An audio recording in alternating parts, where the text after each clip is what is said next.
건널 말씀이 몇 장에 있는 말씀이죠? 너무 쉬운 질문이죠? 6장에 있는 말씀이죠? 마가복음 6장이 굉장히 길어요. 56절로 끝나는 것을 보면 굉장히 깁니다. 이 마가복음 6장이 길고 짧은 것이 뭐 이렇게 중요하냐? 뭐 길고 짧은 것을 질문한 것이 아니고 이 내용이 전개되는 과정 또 이어지는 연결고리 이거를 말씀드리고 싶어서 이런 질문을 했습니다. 자, 이 6장 처음에 들어오면서 이제 제자들이 병자를 고치는 사건이 나오죠.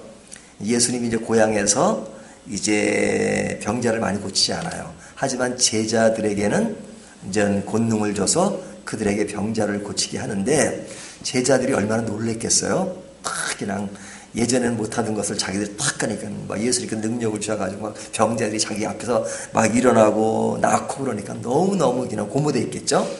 자, 이제 이 사건이 앞에 나옵니다. 그 다음에 이어지는 사건이 이제 오병이어의 사건이에요. 이 오병이어라는 것은 아마 그 현장에 있었던 사람들은 굉장히 실감날 겁니다. 처음에는 제자들이 근심했어요. 이 많은 사람을 먹여야 되는데 어떻게 먹일 수 있습니까? 200데나리온이 필요합니다. 뭐 이렇게 이야기했던 제자들이잖아요. 예수님께서 가진 것이 무엇이냐? 물고기 2마리와 떡 5개를 가지고 5,000명을 먹이니까 뭐 굉장한 거죠. 그렇죠? 예수님이 직접 나눠주시기도 하시면 제자들에게 나눠주게 했잖아요. 와, 굉장했던 것 같습니다. 자, 이 사건으로 이제 제자들은 고무될 수밖에 없죠. 그렇죠? 자기들도 기적을 행했고 또 기적을 실제 보았고 그랬을 때는 어떻게 됩니까? 파티를 좀 해야죠. 이런 놀라운 일이 벌어졌으면 우리가 참 일어난 일들이 너무너무 감사합니다. 예배도 드리고 축제도 해야 될 것 같잖아요. 그냥 기분에 아주 들떠있는 그런 분위기인데 그럴 때 주님이 어떻게 반응하시냐면 오늘 보면 45절에 보면 예수께서 즉시 제자들을 재촉하사 예수님께서 재촉을 하세요. 그리고 뭐라고 하시냐면 자기가 무리를 보내는 동안에 배 타고 앞서 건너편 벳세다로 가게 하시고 내가 사람을 보낼 테니까 너희들은 저 벳세다로 가라. 배 타고 가라. 이렇게. 그러니까 이 재촉한다는 말은 예수님이 좀 분위기를 깬 거예요. 이제 고무되어 있는 분위기를 너희가 지금 고무되지 말고 지금 다음 일이 있으니까 여기에 머무르지 말고 이제 우리 다음 일이 있다. 그러니까 너희는 배를 타고 벳세다로 가라. 이렇게 말씀하시잖아요. 이것을 보면 그 운동선수들의 감독 같은 분위기가 느껴져요. 감독이 한 경기에서 어려운 선수를 이겼습니다. 고무돼가지고 막 그냥 정신이 없어요. 내일도 경기가 있는데 그러면 코치가 또 감독이 그러잖아요. 내일 경기를 위해서 어느 정도 그 기분을 느끼게 하지만 딱 절제를 시키잖아요. 그것처럼 예수님께서는 제자들을 조금 더 이렇게 그 들뜬 분위기를 자제를 시킵니다. 왜냐면 이게 마가복음이나 또 뭐 마태, 누가, 요한을 보면은 사실은 예수님이 많은 무리들을 가르치지만 그 가르치는 중에서도 제자들을 훈련시키는 과정이 굉장히 디테일하게 그려져 있습니다. 그러니까 많은 무리에게도 예수님은 관심을 가지고 계시지만 그러나 특별히 관심을 갖는 것은 제자들이에요. 제자들은 소수의 인원이지만 그 소수의 인원들이 앞으로 해야 될 일을 주님은 생각하시기 때문에 복음서에는 제자들을 향한 훈련이 굉장히 깊이 다뤄져 있습니다. 그 제자들이 오늘날 누구예요? 우리들도 제자잖아요. 그러니까 예수님께서 하나님께서 우리들에게 지대한 관심을 가지고 계시잖아요. 그러니까 우리가 마음이 들떠 있을 때 이렇게 또 조종을 해 주십니다. 재촉을 하시고 배를 타고 가게 하세요. 그리고 주님은 배를 타고 같이 가시는 게 아니에요. 너희는 배를 타고 가라. 그리고 주님은 어디로 가신다고 표현하고 있죠? 45절 보면 보내는 동안에 배 타고 앞서 건너편 벳세다로 가게 하시고 46절 무리를 작별하신 후에 기도하러 산으로 가시니라. 자, 바다와 산은 이렇게 좀 비교가 되죠? 대비가 되죠? 제자들을 바다로 보내놓고 예수님은 어디로 가셨다고요? 산으로 가셨단 말이죠. 이게 이제 물리적인 얘기잖아요. 바다와 산. 하지만 그 의미 속에는 많은 것을 생각하게 합니다. 예수님은 함께 어려움을 동행하시지만 때에 따라서는 우리들을 바다로 보내시고 본인은 산으로 가세요. 그러면 우리들 입장에서는 주님, 우리와 함께 계셔야죠. 어디로 가십니까? 나와 함께 계셔줘야 되잖아요. 어디로 가세요? 예수님은 그것 생각하지 말고 너희는 내가 가라는 대로 가. 나는 좀 다른 데 가 있을게. 여기 무리들도 얼마나 예수님이 그 병 고치고 가르침을 좋아했겠어요? 하지만 오늘 본문에 무리를 작별하신 후에 그러죠. 예, 무리를 작별해요. 그냥 좋은 시간을 한없이 보내는 걸 원치 않으세요. 그렇죠? 그래서 사람들은요, 좋으면 한없이 가려고 그래요. 변화산 사건도 있잖아요. 제자들 데리고 변화산에 가니까 막 그냥 새로운 걸 그냥 번쩍번쩍한 걸 보니까 이곳이 좋사오니 장막 3개를 치고 살자 그러잖아요. 예수님이 내려가자 그러시죠. 내려가자. 때에 따라서 예수님은 우리를 바다로 보내시고 산으로 보내십니다. 그리고 나오는 말씀이 뭐냐면 47절 저물매 그러죠. 이 저물다 하는 것은 그냥 이거 다 물리적인 얘기예요. 그렇죠? 때가 되니까 저물 때가 된 거잖아요. 낮 시간이 지나고 저물 때 좀 컴컴해지기 시작하는 그때 바다 가운데 있고 그죠? 이 저물 때 제가 이제 오늘 제목을 뭐라 하자면 저물 때 훈련 이렇게 잡았습니다. 자, 역사는 낮에 이루어져요? 밤에 이루어져요? 너무 쉽게 밤이란 말 나오시는데요. 뭐 낮에 이루어지고 밤에도 이루어지죠. 하지만 이 밤에 이루어진다는 그 이야기는 뭐냐면 모든 사람이 잠들 때, 모든 것이 정지되어 있을 때, 그때는 모든 것이 멈춰 있는 것처럼 보이지만 그 가운데 역사는 진행되고 있다는 거예요. 그렇죠? 우리 신앙의 문제도 마찬가지입니다. 신앙의 문제가 진짜 잘할 때는 언제냐? 활동할 때는 그냥 활동의 연장선에서 가는 거지만 그러나 많은 역사가 저물 때 이루어집니다. 그렇죠? 저물 때. 모든 것이 정지되어 있는 것 같은 분위기, 활동하지 않는 그때, 저물 때, 그러죠? 그래서 하나님은 우리에게 가끔 제자들을 바다로 보내시고 산으로 가시듯이 우리에게 인생의 저물 때를 주십니다. 그렇죠? 인생의 활동이고 활발한 그런 때만을 우리에게 주시는 것이 아니라 잠자는 시간이잖아요. 그런 시간을 우리에게 부여하세요. 그래야 잘하니까.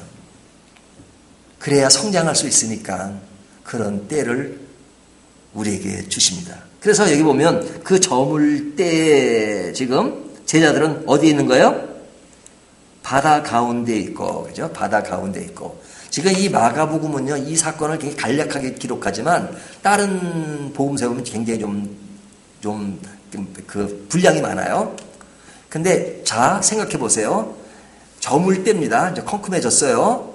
근데 이제 그 제자들이 그 호수죠, 여기가 바다로 표현하지만 딱 배가 있습니다. 그 배가 얼마나 크겠어요? 굉장히 큰 배가 아니고 그 제자들이 겨우 탈 수 있는 아주 초라한 배잖아요. 그러니까 그 넓은 호수에 배 한 척 있습니다. 날씨는 컴컴해요. 자, 이것을 가지고 아마 카메라로 찍었다고 생각해 보세요. 멀리서 드론 같은 걸로 이렇게 멀리서 찍었다 그러면 굉장히 외로워 보이지 않았겠어요? 많은 배들이 있고 많은 사람이 있는 것과는 달리 그냥 저물 때 그냥 그 안에 있는 조그마한 배, 사람은 보이지도 않을 겁니다. 그러니까 배는 바다 가운데에 있고, 그렇죠? 그러니까 적막이 흐르고 고독이 흐르고 외로움이 흐르는 그런 시간입니다. 자, 그런 시간에 예수님은 어디 계세요? 여기 안 계세요. 산에 가셨어요. 왜 가셨을까요? 성경은 이렇게 말, 기도하러 가신대요. 기도하러 가신다. 뭘 기도했을까? 뭘 기도했다는 말은 성경에 나오지 않죠. 하지만 제가 볼 때 제자들이 그 어둠 속에서 외롭게 가는 그 길, 말하자면 훈련의 한 여정인데 그 여정을 잘 통과하도록 기도하셨을 것 같아요. 그렇죠? 자, 이 배는 그냥 호수 가운데 있지만 여기 보면 바람이 거슬러 불고, 그렇죠? 이렇게 노를 지려면 바람 쪽으로 가야 편한데 거슬러 불고, 그 다음에 이 호수지만 바다예요. 그래서 이 이스라엘의 그 갈릴리 호수는 풍랑이 불고 그래요. 그런 풍랑이 불면 굉장히 배도 위험하잖아요. 이 어부들 출신들이 많지만 이런 곳의 훈련은 잘 됐지만 그래도 항상 긴장의 끈을 놓칠 수가 없는 거죠. 그러니까 굉장히 지금 불안한 상태입니다. 이 배의 모습이라고 하는 것은 지금 오늘 본문에서 표현하는 것을 보면 좀 불안한 상태. 그죠? 불안한 상태. 그래서 이 불안한 상태에서 그들은 빨리 가야 되니까 예수님이 벳세다로 가라고 하셨으니까 그곳으로 가려면 한참 가야 됩니다. 다른 성경 10여리쯤 가야 된다고요. 예? 그러니까 가고 있는 겁니다. 근데 불안해요. 바람도 불고 그 다음에 모든 것이 잘 맞지 않아요. 자, 그럴 때에 주님이 나타나셨습니다. 주님이 어디로 나타나셨어요?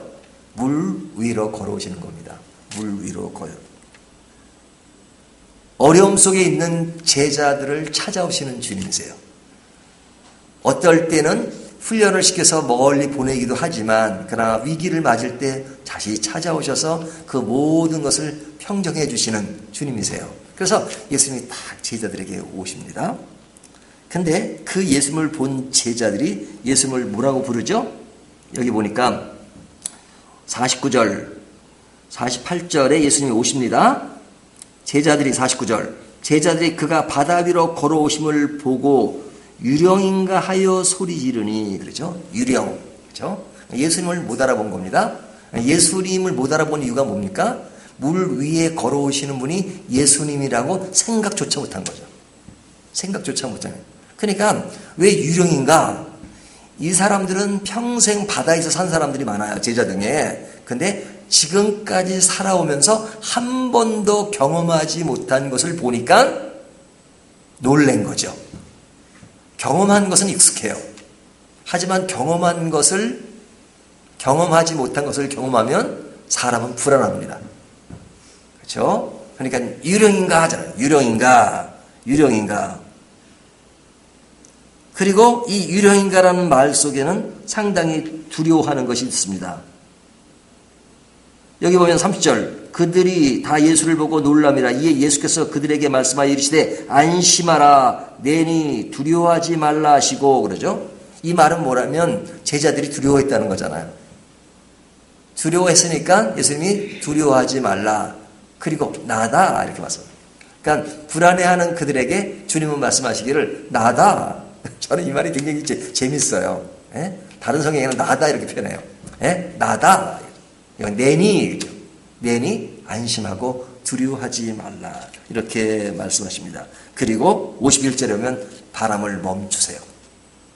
그러니까 제자들이 심히 놀랐다 그러죠. 근데 이게 놀랄 일입니까? 성경은 그 놀랄 일이 아니다라고 말해요. 왜 놀랄 일이 아니라고 말씀하시냐면 그 전 사건들이 있기 때문에. 그 전에 무슨 사건이에요? 바로 전에 오병이어의 사건, 제자들도 권능을 받아서 병자를 고친 사건, 그 전에 뭐 예수님이 사람을 살리고 뭐 등등 너무너무 많은 사건들이 지금까지 펼쳐지고 있었잖아요. 그 사건을 통해서 뭘 보라 그랬어요? 예수님이 누구신가? 예수님은 하나님의 아들이며 권능자시며 단순히 어떤 새로운 것들을 만지는 권능자가 아니라 단순히 병자만을 고치는 그런 분이 아니라 하나님의 아들, 메시아, 예수 그리스도라는 것이. 그거를 보기 위해서 계속 훈련을 시키시고 보여주는 거잖아요. 너무너무 많은 것을 봤어요. 그 정도를 봤으면 물 위로 걸어오시는 주님에 대해서 뭐 주님이 당연히 그럴 수 있다고 생각해야 될 것 같잖아요. 하지만 경험하지 못한 것을 보면 또 그냥 앞의 사건이 전혀 없었던 것처럼. 여러분 오늘날 우리들에게 하나님이 많은 기적을 보여준다 그러면 그 기적을 믿고 그냥 막 믿음이 자라고 뭐 그럴 것 같습니까? No, I don't think so. 그러지 않아요. 새로운 것을 경험하면 처음에는 뭐 좀 새롭게 느끼고 뭐 대단한 것처럼 보지만 그것이 지속돼 보세요. 아무것도 아니에요. 이스라엘 백성들이 광야에서 만나를 처음 경험했을 때는 너무너무 신기하지 않았겠어요? 하지만 그것도 하루 이틀이지 40년 동안 매일 아침에 일어나면 만나가 내려요. 그럼 당연한 것으로 생각하죠. 기적이 아닌 거예요. 기적도 한 번 일어날 때 기적이지 매일 일어나봐야 기적인가? 기적이 아니에요. 생활권 안에 들어가는 거지. 그러니까 예수님이 그런 능력을 행하시는 것은 단순히 능력 행하는 그분이 아니라 그분이 누구신가를 보여주는 것인데, 제가 첫 시간에 표적에 대한 이야기를 했잖아요. 근데 제자들은 그걸 몰라요. 그러니까 오늘 본문 자체가 그렇게 설명해요. 이는 그들이 그 떡 떼시던 일을 깨닫지 못하고 도리어 그 마음이 둔하여졌습니다. 마음이 둔하여져가지고 그걸 몰라요. 아니 오병이어의 기적은 그건 일반 요술하는 사람들이 할 수 있는 일이에요? 아니잖아요. 자, 이것이 이제 오늘 본문인데 이것이 주는 교훈이 뭐냐? 이제 교훈 몇 가지만 좀 생각해 보도록 하겠습니다. 사람은 감정이 많이 치우칩니다. 그래서 어떤 감정? 좋으면 한없이 좋아요. 그 자기가 대단한 줄 알아요.